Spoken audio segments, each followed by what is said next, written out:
The invitation to the annual Sullivan family reunion sat on my desk, its gold-embossed lettering catching the morning light streaming through my penthouse windows. 15 years of carefully maintained deception were about to end, and oddly enough, it wasn't even my choice. I picked up my phone and reread the email that had triggered everything. Forbes 30 under 40, the new face of digital art. Sophia Sullivan's NFT empire reaches $3.8 billion valuation. The article would be published tomorrow, just 2 days before the family reunion. My carefully constructed facade was about to shatter, and there was nothing I could do about it. "Miss Sullivan?" My assistant's voice came through the intercom. "Your brother Marcus is on line 1. Again." Of course he was. He'd been calling nonstop since the press release went out to major publications. I took a deep breath and picked up the phone. "Hello, Marcus." "What the hell, Sophia?" He didn't bother with pleasantries. "I just got a call from Business Insider asking for a comment about my billionaire sister. Want to explain that?" I leaned back in my chair, looking out at the Manhattan skyline.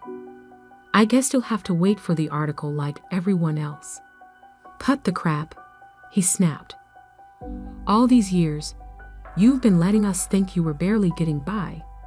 Mom and Dad have been worried sick about you." I couldn't help but laugh. "Worried? Is that what you call it?" The constant lectures about getting a real job. The snide comments about how I'm wasting my potential. They were trying to help. No, they were trying to control me. Just like they tried to control you, and you let them.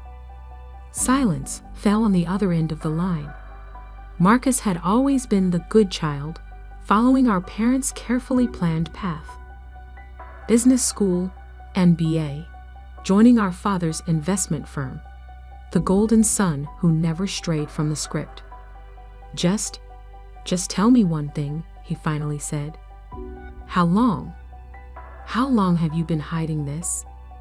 I stood up and walked to the window, watching a private helicopter land on a nearby building's helipad. My helicopter, actually. One of 3 I owned. Remember when I moved to that tiny studio apartment in Brooklyn? When you first started with your digital art nonsense. That was, he paused, calculating. 15 years ago? That's right.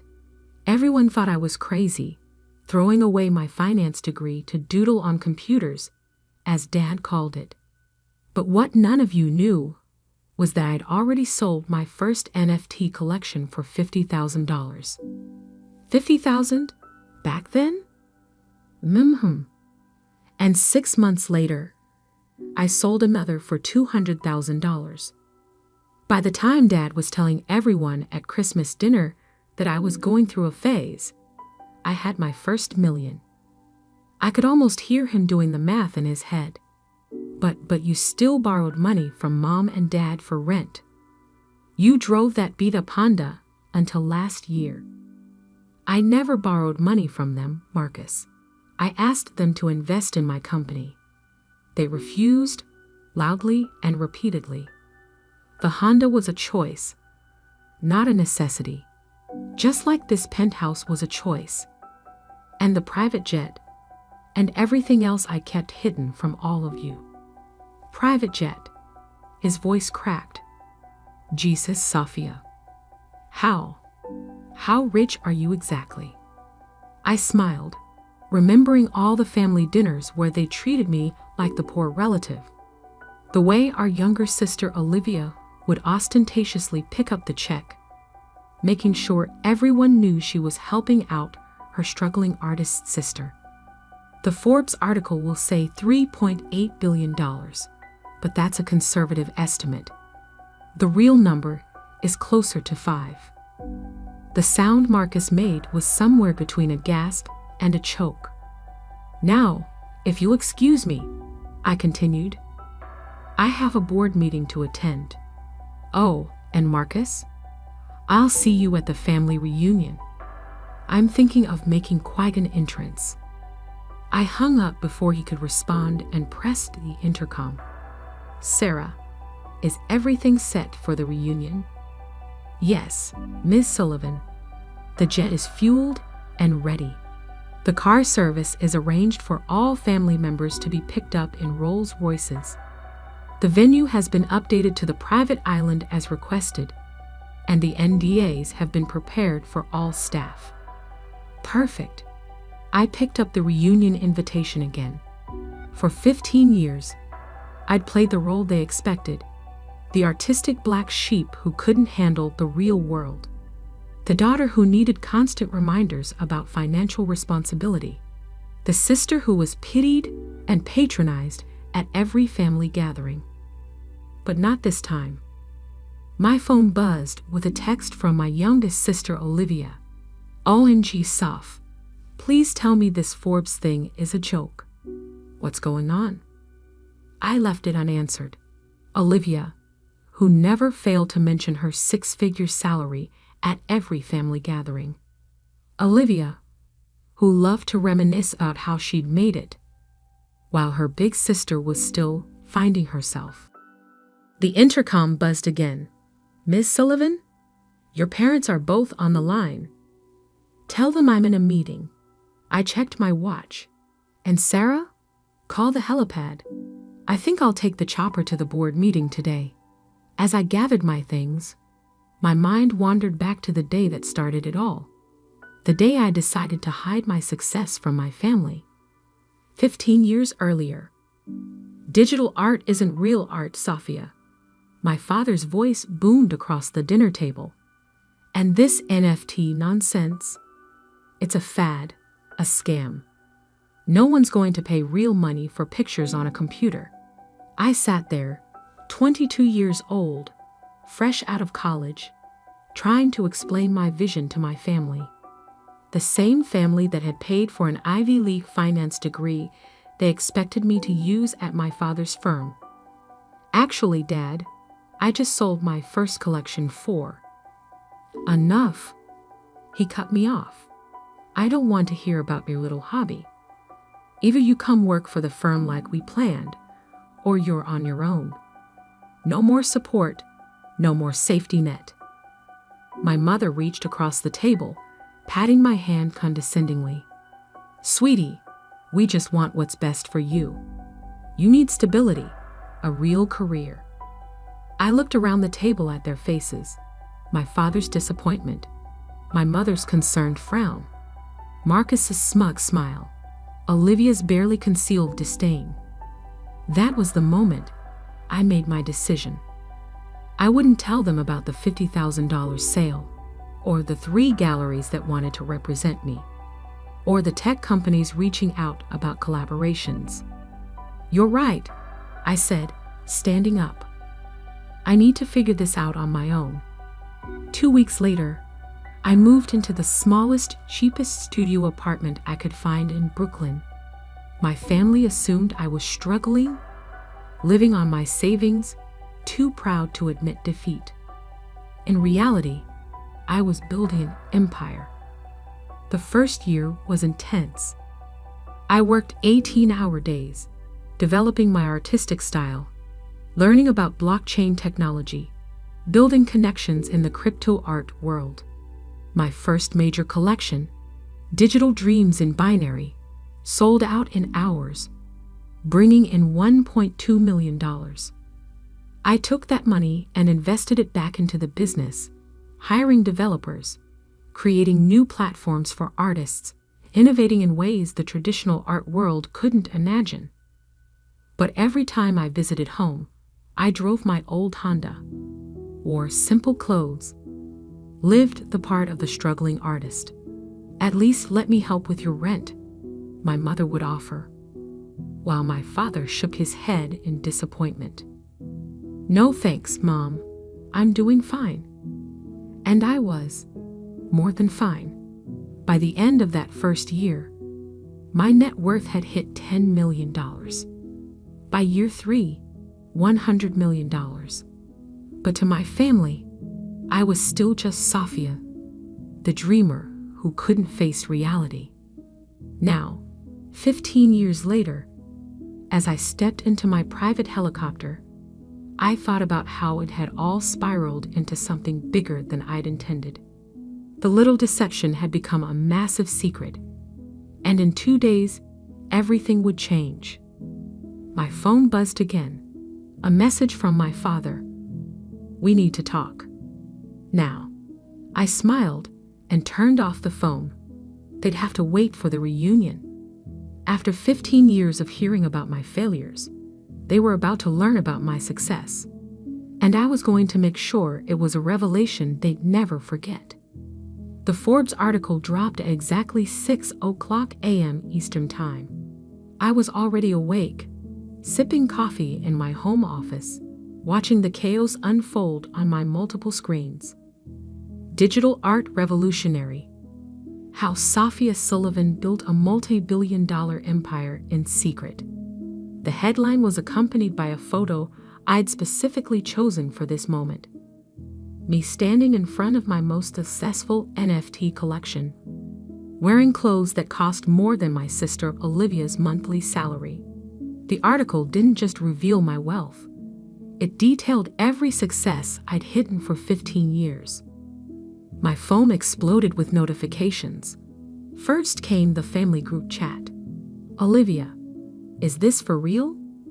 $3.8 billion? Marcus, I tried to warn you all yesterday. Mom, Sophia, please answer your phone.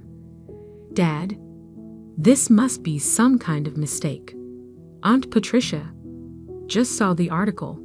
Is our Sophia the Sophia Sullivan?" I muted the chat and pulled up my emails.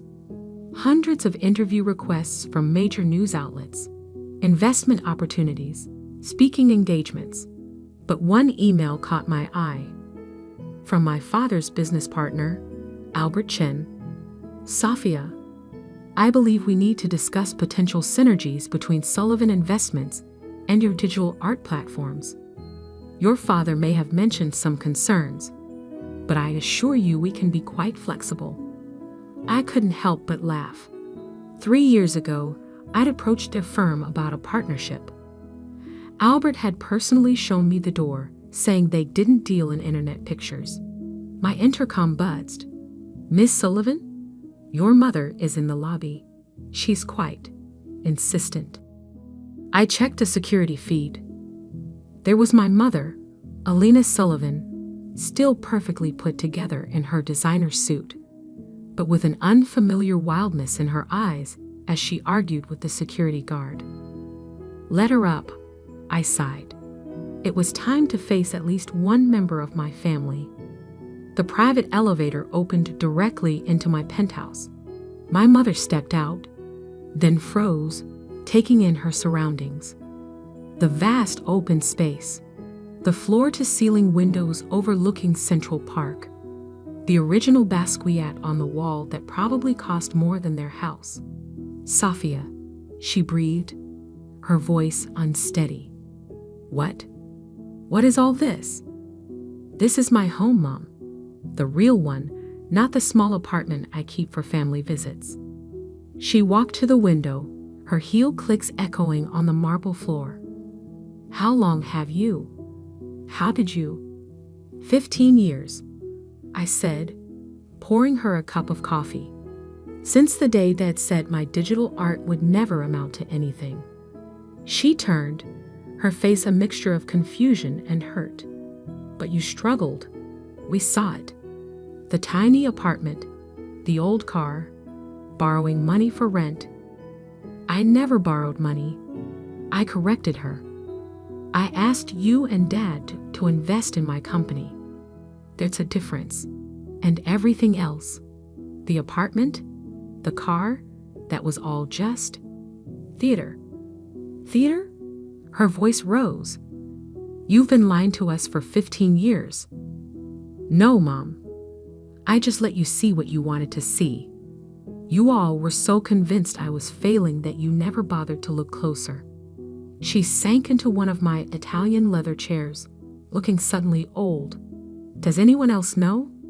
In the family?" "No one."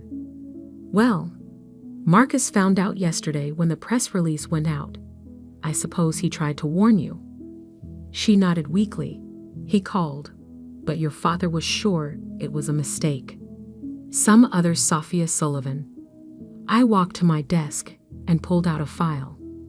Here's something that might interest you.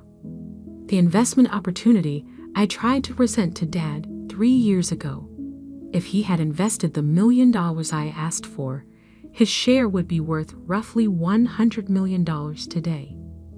Her hands trembled as she took the file. He said you wanted a handout, that you were too proud to admit your art wasn't working out. And you believed him, just like you believed him about my struggling artist life. Tell me, Mom, in 15 years, did any of you ever actually come to one of my shows, check out my work, even Google my name? She couldn't meet my eyes. That's what I thought. I walked to the window, looking down at the city I now partially owned. The annual family reunion is in 2 days. I've made some changes to the arrangements. Changes? I bought out the entire resort where it was supposed to be held. Too public. Instead, everyone will be picked up by my private cars and taken to my jet. We'll be having the reunion on my island. Your island? In the Caribbean. I bought it last year when I closed my first $1 billion deal. I turned to face her. And Mom? This time, I won't be the one sitting quietly while everyone talks about their successes. This time, I have some things to say. She stood up, smoothing her skirt with shaking hands. Your father, when he sees all this, he'll finally have to admit that his little girl playing with computer pictures built something bigger than his entire family legacy. I smiled. And that's just the beginning. I walked her to the elevator, but before she could step in, I added one last thing. Oh, and Mom, that Bentley you've been dreaming about, but Dad says is too expensive. I bought 3 last month, just because I could. The elevator doors closed on her shocked face. As soon as she was gone, I called my assistant. Sarah, is everything ready for the reunion? Yes, Ms. Sullivan. The island staff is prepared. The documentation packages have been assembled for each family member, showing exactly when they dismissed your investment opportunities and what those shares would be worth today. And the video presentation of your success timeline is ready. Perfect. I picked up my phone and finally replied to the family group chat with a single message. Looking forward to seeing everyone at the reunion. Dress appropriately for a private island. Transportation will be provided. Then I opened my laptop to check the market. The Forbes article had sent my company's stock soaring. Another $1 billion added to my net worth before breakfast. I thought about my father, probably sitting in his office right now, trying to understand how his failing daughter had quietly become one of the richest people in the country. About my sister Olivia, who loved to brag about her 6-figure salary and vacation home in the Hamptons, realizing I could buy her entire life with what I made in interest each day. The reunion was going to be interesting. Very interesting indeed. My phone buzzed again. A message from my father. We need to meet. Before the reunion. Family matters should be discussed privately. I typed back. Everything will be discussed at the reunion, Dad. After all, isn't that what family reunions are for? Sharing our successes? Then I called Sarah again. Contact the design team. I want the island's helipad repainted before the reunion. And make sure my name is visible from the air when they land. Already done, Ms. Sullivan. Anything else? I thought about 15 years of condescension, of pity, of being treated like the family failure. Yes, make sure the Forbes article is framed and hanging in every room of the island resort. I wanted to be the first thing they see, no matter where they turn. As I hung up, I caught my reflection in the window, successful, powerful, and finally ready to show my family exactly who I'd become while they were busy doubting me. The countdown to the reunion had begun. The day of the Sullivan family reunion dawned clear and bright. I stood on the tarmac of my private airfield, watching as 3 Rolls-Royces approached in formation. My family had arrived.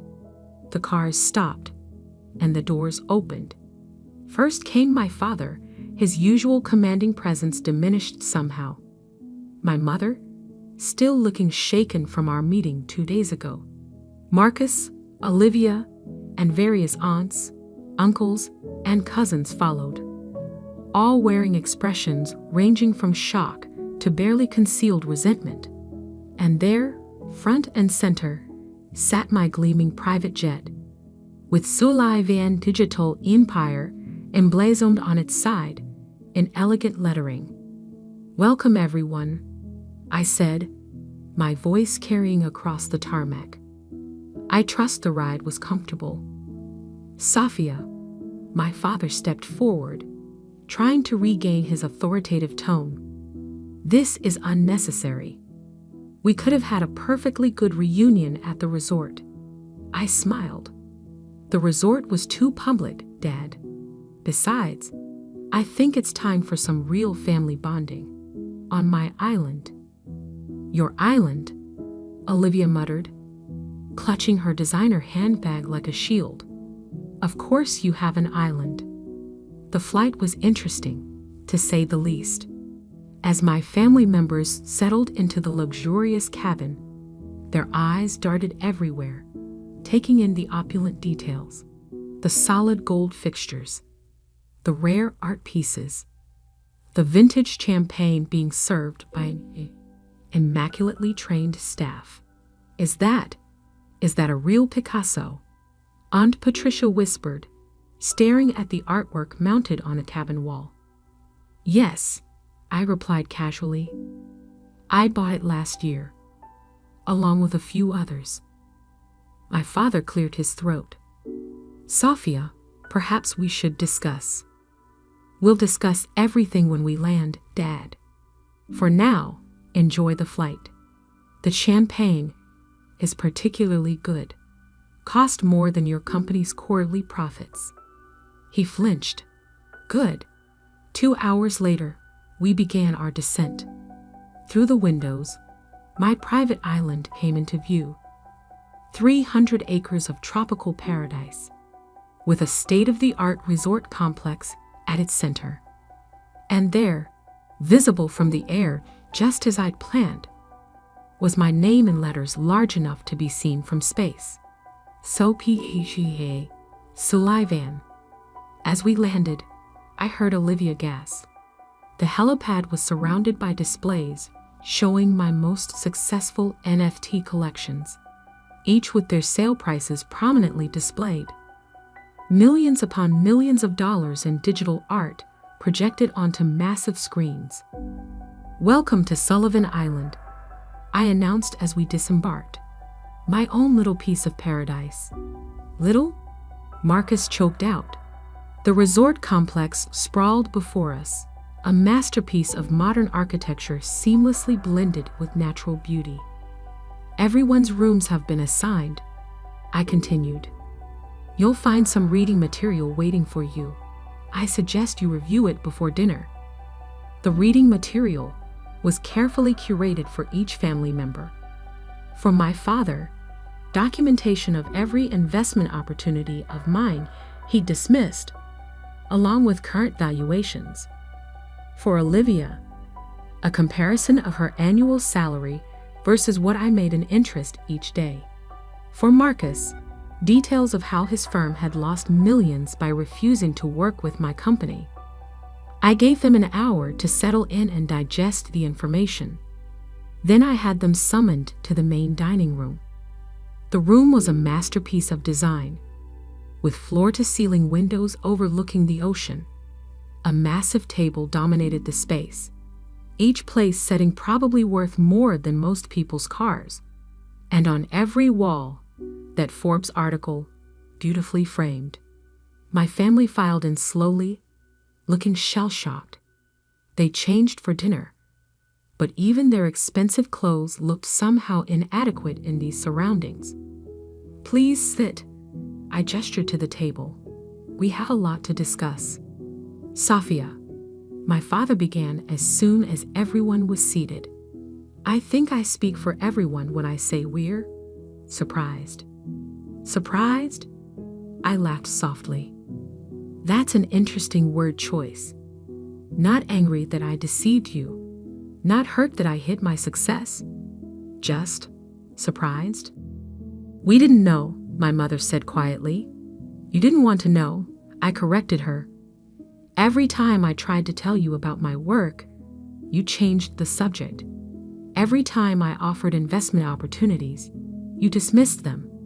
You were so convinced I was failing that you couldn't see my success, even when it was right in front of you." "But the apartment," Olivia interjected. "The old car. All those times you let me pay for dinner because you thought I couldn't afford it." I finished for her. "Did you enjoy that, Olivia? Playing the successful sister, making sure everyone knew you were helping out poor, struggling Sophia?" She had the grace to look ashamed. "Let me show you something," I said, pressing a button. Screens descended from the ceiling, displaying a timeline of my success alongside their dismissive comments over the years. 2008. Digital art isn't real art. Dad, my first collection sells for $50,000. 2010. When are you going to get a real job? Mom, company valuation hits $10 million. 2015. At least I can afford to help my sister out. Olivia, net worth passes $500 million. 2020. We don't invest in internet pictures. Dad's firm, company valuation reaches $1 billion. Every doubt, every dismissal, every condescending comment, I said quietly. I remembered them all. And with each one, I built something bigger. "Why?" My father's voice cracked. "Why hide it?" "Because you needed to learn something. All of you did. Success doesn't look just one way. Innovation doesn't follow your predetermined path. And sometimes, the child you wrote off as a failure might just be the one who succeeds beyond your wildest dreams." I stood up, walking to the window. Do you know what the hardest part was? Not the secrecy. Not pretending to struggle. It was watching you all celebrate mediocrity while dismissing true innovation. "Mediocrity?" Marcus bristled. "Yes, mediocrity. You followed Dad's safe path, Marcus. Got the job he wanted you to get. Made the safe investments. And you," I turned to Olivia, "you bragged about your 6-figure salary while I was making that much in minutes." "That's enough." My father stood up. "You've made your point. We were wrong. Is that what you want to hear?" "No, Dad. What I want is for you to understand. Really understand. This," I gestured to the luxury around us, "isn't about money. It's about vision. The vision you couldn't see because you were too busy clinging to the past." I pressed another button, and new images appeared on the screens. My latest project, a revolutionary platform that would transform how digital art was created, bought, and sold. "This launches next month," I said. "Conservative estimates put its value at $10 billion. I'm showing you this because for once, I want you to see what I'm building before it happens. No more dismissing it. No more doubting." The room fell silent as they absorbed the implications. Finally, my mother spoke. "We're proud of you, Safia. We should have been proud all along." "Thank you, Mom. But I didn't do this for your pride. I did it because it was my dream, my vision. And now, I smiled. It's my empire. So what happens now? Marcus asked. Now we have dinner. As a family. But this time, we'll do it my way. No more pretending. No more hiding. And tomorrow, we'll tour the island, and I'll show you exactly what your daughter, sister, and niece has built while you weren't paying attention. I raised my glass. To the truth. Finally. They raised their glasses, looking somewhat dazed. The rest of the evening passed in a blur of gourmet food, fine wine, and gradually thawing conversations. My family was beginning to see me. Really see me, for the first time in 15 years. As they retired to their rooms that night, I stayed in the dining room, looking out at the moonlit ocean. My assistant Sarah appeared at my side. Was it worth it? She asked quietly. The big reveal. I thought about the looks on their faces, the shock, the realization, the gradual understanding. Yes, I said, but not for the reasons I expected. It wasn't about proving them wrong anymore. It was about finally being free to be completely myself. And tomorrow, I smiled. Tomorrow, we show them the future. Their safe, predictable world of traditional investments and conventional success is over. It's time for them to understand that the daughter they wrote off as a dreamer wasn't just dreaming. She was building a new world while they weren't looking. Later that night, I found a note that had been slipped under my door. In my father's handwriting. I was wrong, not just about the business, but about everything. You didn't just succeed. You revolutionized an entire industry. I'm sorry I couldn't see it sooner. Dad. I placed the note in a frame, right next to my first NFT sale receipt for $50,000. A reminder of where I started and how far I'd come. The next morning, as I watched my family gather for breakfast, their attitudes subtly changed. I realized something important. Success isn't just about proving others wrong. Sometimes it's about proving yourself right. And sometimes, the sweetest victory isn't in the revealing of success, but in the quiet knowledge that you built something extraordinary while everyone else was busy doubting you. My phone buzzed with a news alert. Sullivan Digital Empire announces revolutionary new platform. The future was calling, and this time, my family would watch it unfold in real time. No more hiding, no more pretending, just success on my terms.